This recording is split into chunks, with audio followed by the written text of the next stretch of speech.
Yo les gens, c'est SP, vous êtes sur Code 9 Ciné. Aujourd'hui, on va se faire comme ça un petit récapitulatif de tout ce qu'on a raté dans House of the Dragon. Parce que oui, j'ai dû arrêter de faire les reviews, je crois l'épisode 5, ou l'épisode 4, je sais plus. Et donc aujourd'hui, à l'occasion de la sortie de l'épisode 10, parce que oui, je viens de regarder l'épisode 10. Oui, je me suis dit pourquoi pas, on se ferait une petite review des épisodes 5, 6, 7, 8, 9, 10. Donc 6 épisodes, tu vois un peu. Bon, on va pas se faire les reviews épisode par épisode. On va juste faire, on va dire quoi, une review globale. Voilà. Générique.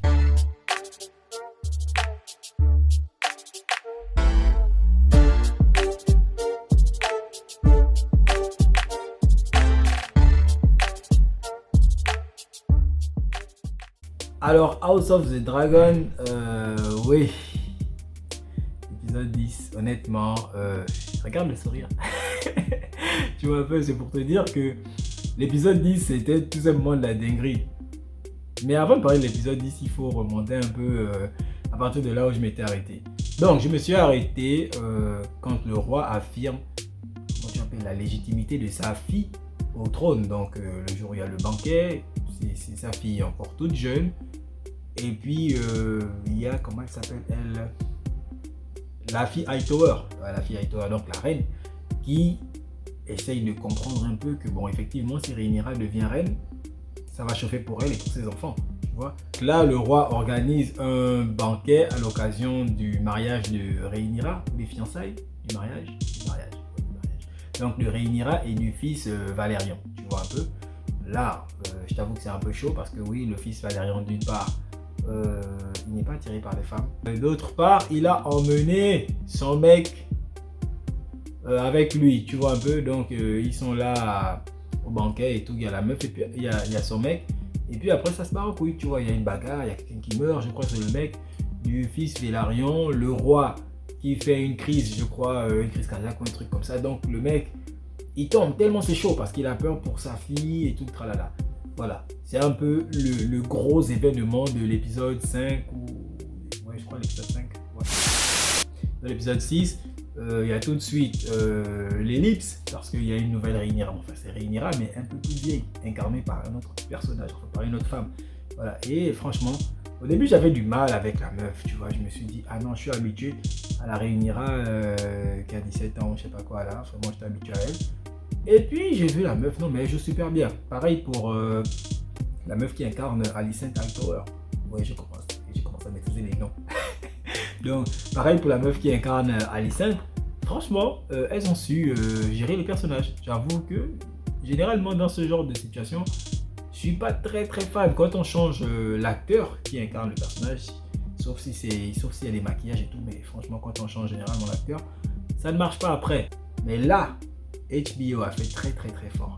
Parce que les meufs qui sont allées prendre, les meufs elles donnent, hein, 100%. Aussi bien la meuf qui incarne Rhaenyra que l'autre. Tu vois. Donc, le roi, il est pratiquement...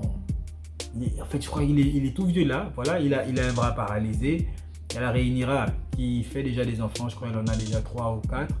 C'est assez surprenant parce que dans les premiers épisodes, la meuf était... sceptique à l'idée d'enfanter, tu vois. Pour elle, enfin, sa place, c'est sur un champ de bataille, sur son dragon, machin et tout. Je crois qu'elle le dit même dans l'épisode 1, quand elle voit sa mère en train d'accoucher. D'ailleurs, je crois même que la scène d'accouchement de Rhaenyra fait écho à la scène d'accouchement de sa mère, tu vois. Sauf que bon, sa mère meurt parce que césarienne, tu vois un peu. Sauf que Rhaenyra, elle reste en vie. Et la meuf est trop forte parce que la reine, donc Alicent, demande à la voir, ou non, elle demande à voir l'enfant. Et Rhaenyra fait quoi? Elle vient à peine d'accoucher, hein. Elle vient à peine d'accoucher. De là à là, c'est pas quelque chose, non. Là, je parle comme un Gabonais. Elle vient à peine d'accoucher. Elle fait quoi? Elle se lève, donc elle stand up, elle prend l'enfant. Elle est encore en train de saigner. Tac, je sais pas comment on fait, tu vois un peu. Non, la scène est trop bonne. En vrai, j'ai trop respecté la meuf là. En fait, je pense que c'est là où elle a gagné mon respect. Je crois. Elle se lève, tac, avec son bébé. Il y a son mec qui vient, il a se lève parce que je crois qu'ils avaient déjà 3 enfants qui n'étaient pas de lui, qui ne sont pas de lui d'ailleurs. Parce que comme je disais tantôt, le mec, il préfère les hommes, malheureusement. Et c'est pas faute d'avoir essayé avec Rhaenyra. Malheureusement, ça n'a pas donné. Donc la meuf essaie de trouver un autre mec. Voilà, ce n'est plus... Qu'est-ce que j'ai? J'oublie toujours le nom du mec, du Jon Snow, machin chose là. Donc c'est pas avec lui qu'elle sort parce que le mec lui avait proposé de fuir avec elle. La meuf a dit non, écoute frère, moi je veux le trône. Donc on fait quoi? Tu restes avec moi, tu restes ma biatch, tu me maries, y a pas de souci. Tu es mon ken toujours au calme, en soum soum, tu vois un peu. De toutes les façons, le mec avec qui je vais me marier, voilà, il n'est pas très branché sur moi, il a quelqu'un d'autre, tu vois. Mais le mec a refusé. Ce qui fait qu'il est fâché, il a le goumin. Il a le goumin pendant un peu plus de 10 ans, man. Un goumin bizarre. Tu es sérieux? Bref, passons ça. Donc Rhaenyra, elle est là, elle saigne avec son enfant. Elle va donc voir la reine et la reine lui dit ah mais non, il ne fallait pas te déplacer. Enfin, elle fait un peu la comédie, je trouve. Et c'est vraiment dommage. Donc Rhaenyra, qui a 3 enfants maintenant, elle est plus grande, plus forte, plus mature. Elle sait ce qu'elle veut, elle a des ambitions. Et j'avoue que cet épisode-là aussi, ça m'a fait triper. C'est plus cet événement-là qui m'a marqué. Je sais pas pourquoi, je suis resté là-dessus, tu vois. Et puis après, est-ce que c'est le même épisode? Je sais plus trop. Il y a Rhaenyra qui décide de partir. Tu vois, elle décide de partir de la capitale. Voilà, elle s'en va avec son mari. Qui lui aussi part avec son copain parce qu'il avait un autre copain. Parce qu'il y a un qui était décédé, donc il a pris un autre copain. Voilà quoi, je crois que ce sont les scènes principales qui me touchent. Quand bien même il y a 2-3 événements, notamment la mort de son amant, il s'est fait brûler vif avec son père qui était devenu la main du roi. Et puis il y a Otto Hightower qui est revenu en tant que main du roi. C'est un peu chaud cet épisode, franchement. C'est pas le commencement de la guerre, mais c'est ce qu'on nous enseigne en histoire en disant les causes lointaines. Voilà, quand on nous enseigne l'histoire, on nous dit non, il y a les causes lointaines et les causes immédiates. Voilà, et là, on est dans les causes lointaines, tu vois un peu. Déjà, il y a le fait que les enfants de Rhaenyra, ce sont des bâtards, parce que oui, tout le monde voit que ce sont des bâtards. Ils ne ressemblent ni à Rhaenyra, ni à, comment il s'appelle, le petit Velaryon, qui est black, tu vois. Il a mon teint. C'est comme si moi, j'allais faire un gosse à une blanche. Les enfants sortent blancs, tu vois. Blanc quand même, avec les cheveux des blancs. C'est quand même bizarre, tu vois. Là, ça fait que même dans ma famille, on va me dire, Joe, SP, à un moment donné, hein, tu es comme tu es, ben, il faut pas aussi fermer les yeux. Donc, en fait, il y a un peu ça. Et honnêtement, ça chauffe, ça chauffe. Dans le royaume, il y a déjà des bruits de couloir, tu vois un peu. Ce qui nous amène de suite à l'épisode suivant. Je sais plus lequel c'est, je crois l'épisode 7, l'épisode 6. Le roi, il est déjà en train de dépérir, tu vois, il a la chauve, les cheveux qui se barrent en couilles. Je crois qu'il n'a même plus un bras. C'est vraiment dommage. Mais l'acteur est très fort. Oui, l'acteur est très fort. J'ai d'ailleurs lu dans un article que George R.R. Martin, oui, j'aime bien mon anglais. Donc George R.R. Martin, donc l'auteur, donc l'auteur de l'histoire Game of Thrones, machin, tout tralala, lui-même a salué la prestation de l'acteur, tu vois. Il a salué la prestation du mec qui incarne le roi, Viserys. Bon, j'ai du mal avec le nom des Targaryens, vous l'aurez remarqué. Donc il a salué sa prestation en disant que le personnage qu'il incarnait à l'écran était mieux que celui qui était dans les livres, tu vois. Et ça, c'est pas rien.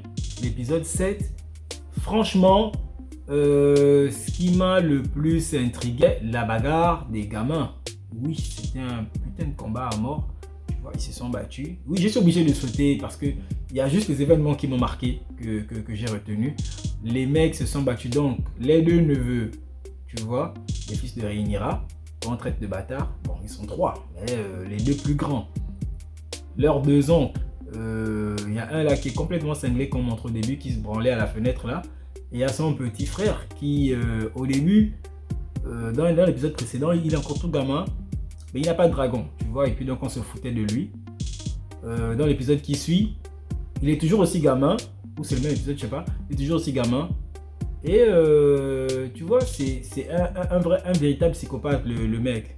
Il se bat avec ses neveux, je crois qu'ils sont 4. Donc, les 2 filles de la fille Velaryon, oui, parce qu'elle est morte. À un moment donné, elle a fait 2 gosses avec le frère du roi.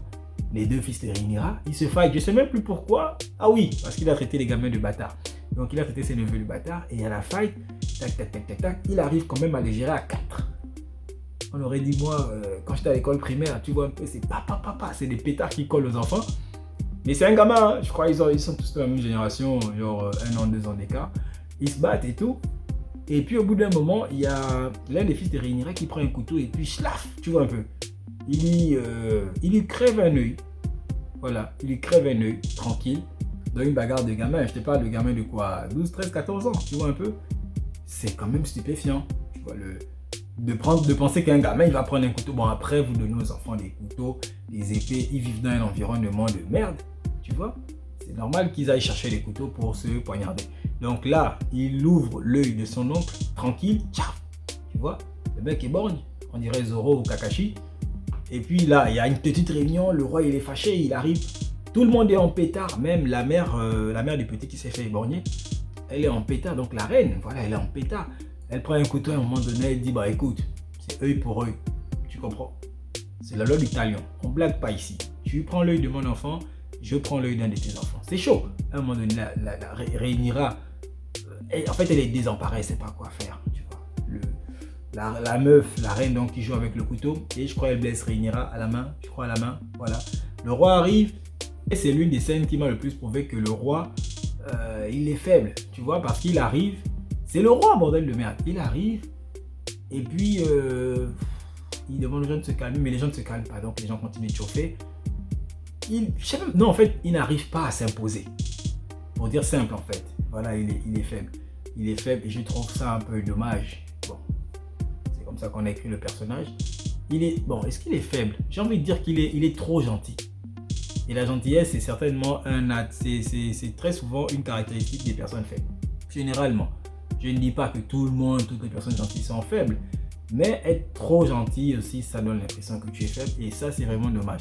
Donc le mec arrive, il a du mal à gérer la situation. De part et d'autre, on lui impose plus ou moins sa volonté. Il y a sa fille qui veut protéger ses gosses. Il y a sa femme qui veut venger son gosse qui s'est donc fait éborgner. Et c'est même d'ailleurs ce dernier qui vient calmer la situation en disant à sa mère, écoute, c'est pas grave, j'ai perdu un œil, tu vois, mais j'ai gagné un dragon. Parce que oui, en parallèle, il est allé prendre le dragon de la femme du petit frère du roi. La femme du petit frère du roi qui est morte, on va dire en couche. Voilà, parce qu'elle s'est fait buter, elle s'est suicidée. Et ça fait qu'elle a laissé un dragon, un gigantesque dragon, le plus grand dragon qu'on ait vu en fait à l'écran, tu vois un peu. Donc c'est le petit qui l'a, alors que ça devait revenir, le dragon plutôt devait revenir à l'une de ses filles, donc à l'une des filles de la défunte. Et c'est le petit qui l'a pris. C'est d'ailleurs l'une des raisons de leur dispute, tu vois un peu. En dehors du fait qu'il ait traité ses neveux de bâtards, il y a également le fait qu'il ait pris le dragon de la défunte dame. L'épisode qui suit, tout le monde a grandi. D'ailleurs, surprise, parce que le mec qui c'est le borgne, voilà, on va l'appeler le borgne, parce que, encore une fois, j'ai du mal avec les prénoms des Targaryens, donc on va l'appeler le borgne. Le borgne, il a grandi, mais comme ça, il dépasse sa taille à tout le monde, il fait peur, tu vois, avec son œil, voilà, donc il a mis un cachet, franchement, il fait peur. Je pense que c'est l'épisode où le roi appelle toute sa famille, ils sont là en train de manger, le mec est tout vieux, mais franchement, c'est pas normal que quelqu'un vieillisse comme ça. Je sais même pas de quel mal il souffre. Il a beaucoup de blessures. Donc, il a l'occasion de réunir sa famille. Encore une fois, je crois la dernière d'ailleurs. Il a l'occasion de la réunir. Il discute avec eux. Il voit tout le monde en joie parce que il dit, bon, trop c'est trop, tu vois. Trop c'est trop. C'est moi le roi, machin et tout, tu vois un peu. C'est moi le roi. C'est dans l'épisode 9. 8. Non, 8. Dans l'épisode 8. Donc, c'est moi le roi. Vous devez vous calmer, je suis votre père, votre grand-père. Bon, la scène a été un peu... Moi, je trouve que la scène était un peu coupée parce que, déjà, chez les Targaryens, c'est des incestueux. Tu vois, ils se bousillent entre eux. Ça fait que lui, il aurait pu ne pas s'arrêter à dire seulement je suis votre oncle, je suis votre père, je suis votre frère. Il aurait pu dire je suis votre grand-père, je suis votre beau-frère parce que lui, c'est le beau-frère de son petit frère. C'est... oui, parce que c'est le père de Rhaenyra. En vrai, si je commence à essayer de retracer la généalogie ou même la famille Targaryen, on va passer la soirée et la vidéo fera peut-être 3 heures ou 4 heures de temps. Tellement c'est un bordel indéchiffrable, tu n'as même pas idée, c'est une pelote de laine. Voilà, c'est une pelote de laine. Donc, je vais m'arrêter là comme ça. Donc, la scène se passe très bien. C'est très beau. C'est très beau. Après, il s'en va. On vient le soulever. Juste 2 minutes après, il y a tout de suite encore une embrouille entre eux, entre la famille. Et il y a la scène la plus badass de l'épisode 8 qui se produit. Oui, bon, c'est rien, hein, c'est pas une bagarre. C'est juste le borgne, donc, qui se moque d'un de ses oncles. Je sais pas pourquoi il se fout de sa gueule. Et donc, ça part en couille. Ça se part en couille. Tac, tac, tac, tac, tac, tac, tac. Et qui intervient, c'est le petit frère du roi qui intervient. Le mec qui était trop chaud au début, là. Il intervient et il calme. Le bon, il le regarde, genre, ouais, machin et tout. Non, j'étais juste en train de le taquiner. J'étais juste en train de le saluer, de le féliciter pour son futur mariage. Mais le petit frère du roi le regarde, tu vois. Il le regarde et son regard veut dire plein de choses. C'est-à-dire, il le regarde et il lui dit genre, enfant, ça c'est moi qui ai interprété. Genre, petit, tous les ouais que tu fais là, je connais ça. Parce que je suis le père de la chose, tu comprends, non? Il y aura seulement les Gabonais qui vont comprendre ça. Donc voilà un peu comment cet épisode-là se passe. Un épisode trop bien. Bon, après, le roi il meurt. Et dans sa mort, il lâche comme ça une phrase qu'il n'aurait pas dû parce que en amont, plus tôt dans la journée, il avait commencé une conversation avec Rhaenyra qui lui demandait de lui parler de l'histoire de la balade, leur légende, je sais pas trop quoi, la balade de feu et de glace là. Et je crois qu'ils ont été interrompus. C'est donc un peu plus tard quand on va le coucher, donc il y a sa femme qui est là avec lui. Et il dit à sa femme, en fait il poursuit la conversation qu'il a commencé avec Rhaenyra en pensant qu'il s'adresse toujours à Rhaenyra. Donc il dit c'est Aegon, et dans son allocution, il dit c'est Aegon qui est l'héritier ou quelque chose comme ça. Donc il lui donne une phrase, il sort une phrase qui fait en sorte que la reine, Alicent Hightower, se mette à cogiter en se disant ah bah écoute, peut-être que le roi a changé d'avis finalement, ce n'est plus Rhaenyra qu'il veut voir, qu'il veut voir monter sur le trône, c'est genre Aegon. Et Aegon c'est le nom de leur premier fils, tu vois. En même temps, Aegon c'est le nom du fondateur de toutes leurs bêtises là, les Targaryens, genre le conquérant, machin et tout. Tu vois, donc elle a interprété ça comme elle a voulu interpréter. Ce qui a fait que dans l'épisode qui a suivi, oui, le roi est mort, longue vie au roi, donc il faut un nouveau roi. Et c'est Aegon qu'on a mis sur le trône. Dans l'épisode 9, voilà, on met Aegon sur le trône. Et franchement, trop classe, trop classe. Bon, pas lui, d'ailleurs je te saute les éléments où le mec il va se cacher, il veut pas devenir roi, non.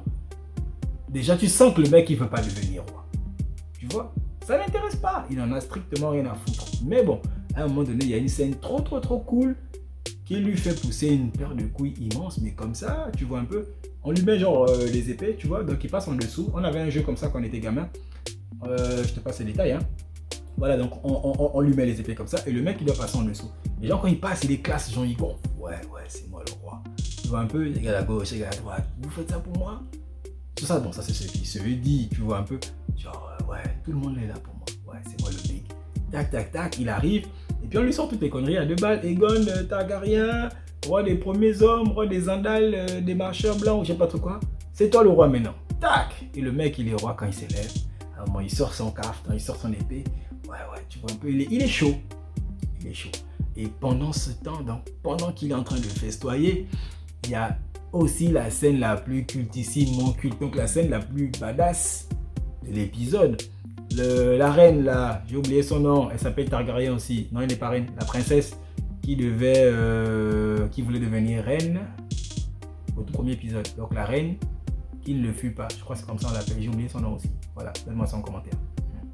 Donc la reine elle arrive, normalement elle était là prisonnière, tu vois, elle était là prisonnière parce que le roi est mort, on a voulu la bloquer pour pas qu'elle aille raconter, enfin histoire de contenir l'information, donc maîtriser l'information, oui, c'est aussi ça, c'est aussi comme ça que les gouvernants procèdent, genre ils doivent contrôler l'information, ce qui se dit, ce qui se dit pas. Quand elle réussit à s'échapper, la meuf va prendre son dragon et elle sort par en dessous. Elle vient par le bas, non? Donc elle vient par le bas et puis bam! Tu vois un peu? Imagine, tu es là en train de fêter. Ouais, oh c'est cool, félicitations au roi. Et puis bam! il y a un dragon qui sort de sous terre. Merde. Le dragon arrive, il fout le bordel. Oh non, la scène était... Tu n'as même pas dit. Trop bien. Il faut aller regarder si tu n'as pas encore regardé. La scène est trop bien. Et puis le dragon, il regarde le roi comme ça, il regarde Alicent Hightower, donc le roi Aegon. Il regarde donc Aegon. Il le regarde comme ça, il lui dit genre... bon, enfin, il lui parle pas, tu vois. Genre, la meuf le regarde et c'est comme pour lui dire, bah écoute, là, hein, petit, je peux finir avec toutes tes bêtises là, tu vois. Mais comme, ça c'est mon point de vue. Comme la meuf n'avait certainement rien à y gagner, c'est encore mon point de vue. Elle n'avait rien à y gagner et ce serait un peu con, genre qu'elle mettrait fin à la série là tout de suite. Donc elle est repartie. Comme ça, elle a fui avec son dragon. Elle est repartie, je crois à Père Dragon. Père Dragon, je crois. Non. En tout cas, elle est partie trouver Rhaenyra. Étrangement, petite parenthèse comme ça, j'ai l'impression que cette meuf-là se reconnaît beaucoup dans Rhaenyra, dans la mesure où elle n'a pas réussi à devenir reine parce qu'elle n'avait aucun soutien, tu vois. Et là, de savoir que c'est une femme comme elle qui brigue le même poste qu'elle voulait, eh bien écoute, solidarité féminine. Simple. Voilà, ça c'est mon interprétation. C'est une théorie qui balance comme ça. Donc voilà. Si c'est ça, si jamais elle nous sort ça un jour, tac, en vrai, c'est parce que je te soutiens parce que moi, bref, tu vois ce que je veux dire. C'est que j'avais raison, il faudrait dire que SP a dit ça depuis quoi de FCD. Donc, ce qui nous emmène directement à l'épisode 10 que je viens de regarder. Épisode encore trop bien, épisode cette fois concentré sur le camp des Noirs. Parce que oui, l'épisode précédent, donc l'épisode 9, était plus figé sur le camp des Verts, leur stratégie pour faire de Aegon le nouveau roi. Donc là, cette fois, on est sur le camp des Noirs qui prépare bien sûr leur défense. La meuf arrive à dos de dragon et puis elle voit comme ça Rhaenyra, elle lui explique ce qui s'est passé, ton daron est mort, ton petit frère est sur le trône, qu'est-ce que tu fais? Donc ça chauffe un peu, ça se discute un peu. Rhaenyra trouve une solution. Rhaenyra trouve une solution. Voilà quoi, ça s'organise, il faut tout de suite réunir les alliés. On parle des Stark. À chaque fois qu'on dit Stark, bizarrement dans la série, j'ai un petit sourire, tu vois pourquoi. Tu vois un peu, j'en ai qu'on dit Stark. Les Stark, tu vois un peu. Donc il y a un peu de ça. Pour cela, Rhaenyra entreprend d'envoyer des messages à ses potentiels alliés. Elle fait quoi? Elle prend ses deux fils, donc Jaqen et Rhys, je crois Jaqen et Rhys, j'espère que j'ai retenu le nom.